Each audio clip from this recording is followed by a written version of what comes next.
They called him the most hated man on the American frontier, a traitor, a renegade, and the white savage. His name spread through the Ohio Valley like smoke after a fire, carried from cabin to cabin until it became something more than a name. It became a warning. Mothers used it to frighten children. Preachers used it as a lesson. A man who turned his back on his own people and chose the enemy. Stories followed him. Cabins burned in the night. Families ran into the woods with only what they could carry, and sometimes they didn't make it out.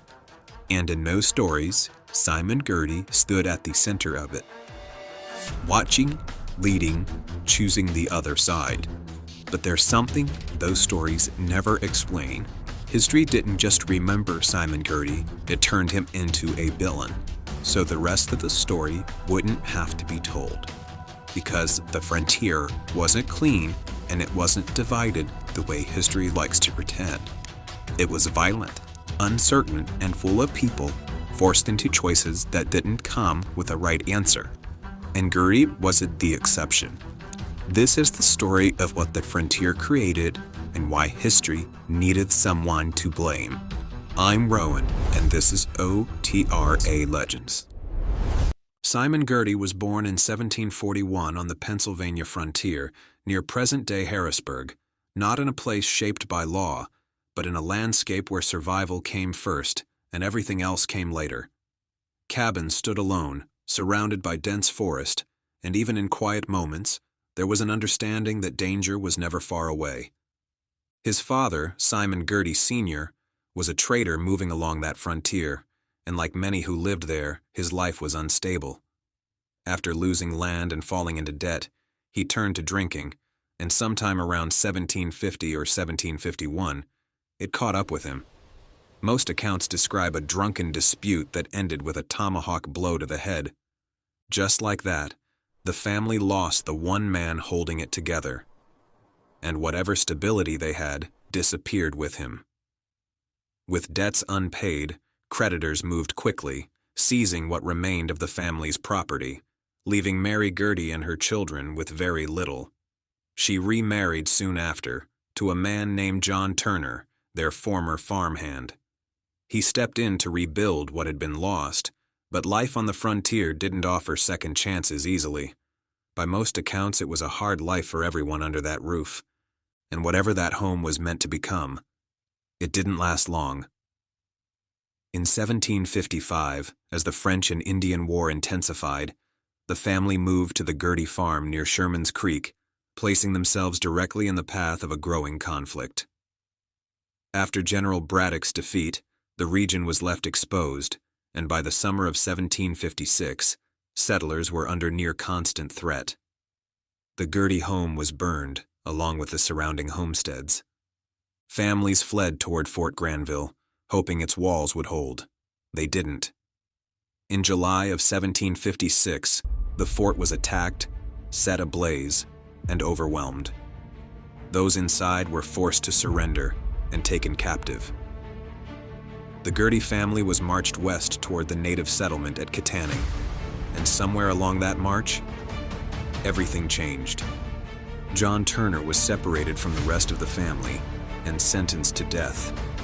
What followed was not quick and not quiet. He was tortured over the course of hours and ultimately burned at the stake, while his wife and children were forced to watch. Whatever life Simon Girty had known before that moment ended there. Afterward, the family was divided. One brother managed to escape, while the others were taken into different native communities.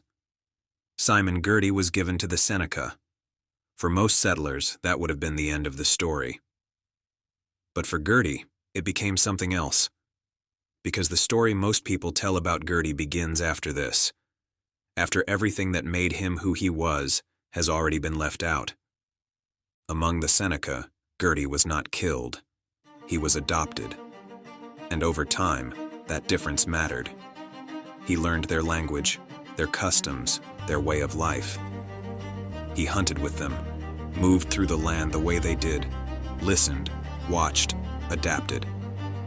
Years passed, and what began as survival slowly became something else, connection. He was influenced by leaders like Guyasuta, and whatever identity he once held began to shift. He was no longer simply a captive. In many ways, he had found a home. And Girty was not the only one in his family shaped by that world. His mother would later marry into the Shawnee, his half-brother Michael was raised among them, and even his brothers would go on to marry into native communities. The frontier did not divide people as cleanly as history would later pretend. For the Girty family, that line had already begun to disappear. And that's the part history struggles to account for. Because Girty did not just live among the Seneca, he became part of that world. And then, without warning, it was taken from him. In 1764, the war ended, and captives were ordered returned to colonial settlements. Girty was taken back to Fort Pitt and reunited with what remained of his family, but the return wasn't a simple one. He had been gone for years, and the world he came back to did not see him the same way. He was viewed with suspicion, labeled by some as having gone native, treated as something unfamiliar, something unsettled. He moved between people who spoke his language, but no longer understood him. What was meant to be a rescue didn't feel like one. By then, Girty had built a life among the Seneca, formed relationships, learned their ways, found a place where he belonged. Being brought back wasn't a return. In many ways, it felt like being taken all over again. And that kind of thing stays with you. Because when someone is pulled out of one world, forced into another, and then years later told to come back and be who they used to be, it doesn't work that way. You don't just return. You're changed. Despite everything that had happened, Girty built a life as an interpreter and Indian agent, using the very skills that set him apart. He moved between cultures, negotiating, translating, carrying words between people who didn't trust each other and often didn't understand each other. For a time, it worked. He worked alongside colonial and later American forces as an interpreter and scout, a man who could move between worlds most others couldn't. He sat in treaty councils, carried messages between leaders, and moved with armed parties through the Ohio Valley when negotiations failed. On the surface, he belonged there. But underneath it, something had already begun to shift. He had fought for the Americans, negotiated for them, trusted them. But the longer he stayed, the harder it became to ignore what he was seeing. Promises made, and then broken. Land negotiated, and then taken anyway. People he knew pushed further back each year, and Girty stood in the middle of it, translating words he was no longer sure he believed. That's where the story begins to split.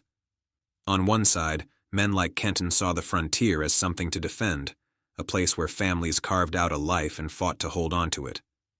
On the other side, Girty had seen something very different. Not opportunity, but displacement. He had watched villages emptied, treaties broken, and entire regions change hands in a matter of seasons. Same war, same ground, but not the same truth. He rode the same trails as the men history would later celebrate: Daniel Boone, Simon Kenton, Samuel Brady. At one point, they weren't enemies. They fought in the same conflicts, relied on the same instincts, survived the same frontier. And for a time, Girty was one of them.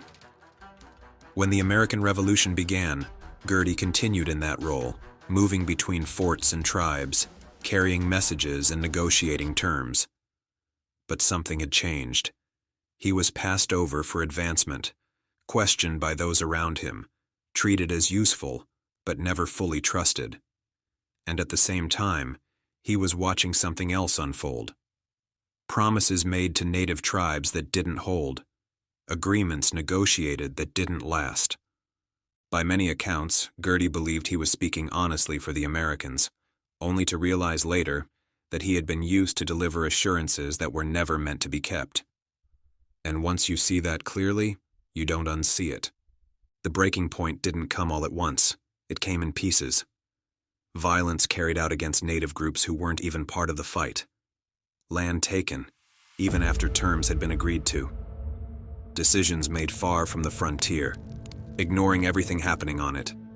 At that point, it stopped being a question of loyalty. It became a question of trust.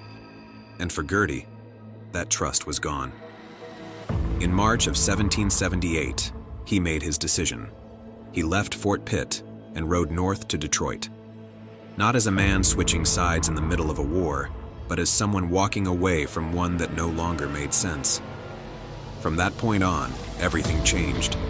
He fought alongside British and native forces across the Ohio Valley, moving through the same frontier he had always known, but now on the other side of it. He guided war parties through Kentucky and the Ohio Valley, taking part in raids at places like Ruddle's Station and Bryan Station, where settlements were surrounded, cut off, and forced into desperate defense. And this is when his name began to spread. Cabins burned. Families fled into the woods with whatever they could carry. Stories moved faster than facts, growing sharper with every telling. And Girty's name moved with those stories. Not always because he was there, but because people believed he was.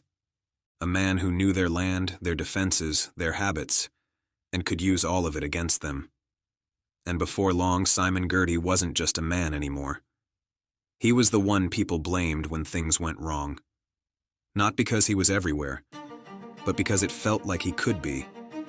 To the Americans, it was betrayal. A man who knew their world and turned against it. But to Girty, it looked different. He wasn't leaving something he fully belonged to. He was going back to the only place that ever made room for him. He moved through the frontier as a guide, an interpreter, and at times a war leader, riding with raiding parties across Kentucky and the Ohio Valley. Settlements were surrounded, cabins burned, families forced to flee into the woods with whatever they could carry. And Girty's name moved with those stories. Not always because he was there, but because people believed he could have been. A man who knew their land, their defenses, their habits, and could use all of it against them. To the people living on the edge of that violence, he became something more than a man. He became an explanation. But the story isn't that simple, because there are just as many accounts that show something else. Moments where Girty intervened, where he stepped in to save prisoners. At one point, he stood over a captive beaten so badly he could barely recognize him.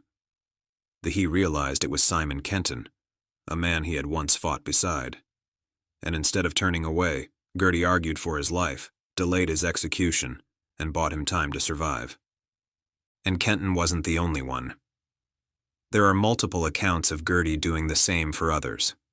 And those aren't the actions of a man driven only by cruelty. But those stories didn't spread the same way. The ones that did were different. Because it wasn't the rescues that defined him. It was what came next.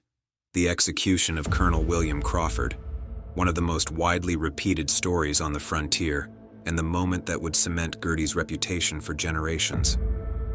But even there, the details aren't as clear as the story makes them seem. Accounts differ. Some say he tried to intervene. Others say he stood by. And the version that spread the fastest, the one printed, retold, and passed down, claimed something else entirely. That he mocked Crawford as he died. That version made him infamous. But it also did something else. It gave people a single figure to point to. Because out on the frontier, fear doesn't stay contained. It spreads. And once a name becomes tied to that fear, it starts to carry more than just truth. But as stories were told and retold, those lines disappeared. And what remained was a single name. One man, tied to far more than any one person could account for. That's why history remembers it the way it does. Not because it's simple, but because it's easier that way. Because Simon Girty didn't become what he was in a single moment. History remembers Simon Girty as a traitor, a renegade, a name tied to fear and betrayal. But the closer you look, the harder that story becomes to hold together. Because he wasn't just a man who chose the wrong side. He was shaped by a frontier that didn't leave room for easy choices, and then judged him for the ones he made. So what do you think? Was Simon Girty a traitor? Let me know in the comments. And if you want to go deeper into stories like this, click on Next Step here or check out one of our playlists. And if you're drawn to the kind of history that doesn't always fit the version we've been told, make sure you're subscribed because there's a lot more still buried out there.